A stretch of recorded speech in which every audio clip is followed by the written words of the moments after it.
தனுசு ராசி அன்பர்களுக்கு நேர்களே, இந்த தனுசு ராசிக்கு கிட்டத்தட்ட ஒரு 11 மாதங்கள் பொல்லாத காலங்கள். நினைச்ச விஷயங்கள் எல்லாம் பிரச்சனை, எது எடுத்தாலும் பிரச்சனை, எப்படினாலும் பிரச்சனை அப்படிங்கிற மாதிரி தான் இருந்துச்சு. ஏங்க, நான் என்ன வேலை பார்த்தாலும் எனக்கு நிம்மதி இல்லைங்க, நிம்மதி இல்லாத வேலை பார்த்தேங்க அப்படிங்கிற வார்த்தையை தான் உபயோகப்படுத்திருப்பீங்க. உங்கள் கூட வேலை பார்க்குறவரில் சுமாராக வேலை பார்த்தவர் சூப்பராக இருப்பார், சூப்பராக வேலை பார்த்த நீங்கள் சுமாராக ஆகிட்டீங்க அப்படின்னு சொல்லியிருப்பாங்க.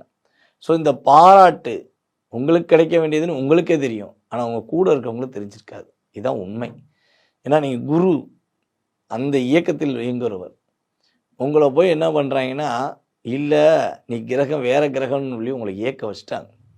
ஆனால் அந்த இயக்கத்தையும் நீங்கள் ஏற்றுக்கொண்டு ஒரு வருஷமாக நீங்கள் அப்படியே கொண்டு போயிட்டீங்க. போடா, போனால் போகட்டும், போடா, வாழ்ந்து பார்க்கலாம் வாடாங்கிற மாதிரி தான் நீங்கள் இருந்துட்டீங்க. ஸோ சில நேரங்களில் இதையும் தவிர்க்க முடியாத சூழ்நிலை, வேலையை விட்டு கூட வந்திருப்பீங்க, அது வேறு விஷயம். ஆனால் அந்த பாடலுக்கு ஏற்றவாறு உங்களுடைய வாழ்க்கை இந்த ஜூன் மாதம் முதல் மாறப்போகிறது. குரு பகவான் உங்களுடைய ராசிக்கு 7ஆம் இடத்துல அமர்ந்திருக்கிறார். இந்த மாதம் துவக்கத்தில் இருந்தே ஆல்ரெடி அவர் கிட்டத்தட்ட மே 14ஆம் தேதி வந்துட்டார். ஸோ வந்தாலும் முழுமையாக இந்த மாத துவக்கத்திலிருந்து முழுமையாக ட்ராவல் பண்ணுறார். ஸோ உங்களுக்கு ஒரு இயக்கம் உருவாகக்கூடிய அமைப்பு உண்டு.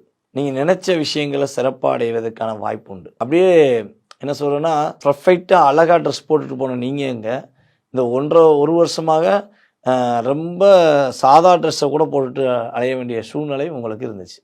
ஸோ இனிமே நீங்கள் உங்களுக்கான ஒரு ஆடையை தேர்ந்தெடுப்பீங்க, உங்களுக்கான ஒரு வாழ்க்கையை தேர்ந்தெடுப்பீங்க, உங்களுக்கான ஒரு இயக்கத்தை உருவாக்குவீங்க. போராட்டம் இல்லாத வாழ்க்கை இனிமேல் உங்களுடைய வாழ்க்கையில் இயங்க போகுது. ஈஸியாக முடிக்க வேண்டிய வேலையை கஷ்டப்பட்டு முடிச்ச வேண்டிய சூழ்நிலையை உருவாக்குனாங்க. இனிமேல் ஈஸியாக முடிக்க வேண்டிய வேலையை ஈஸியாகவே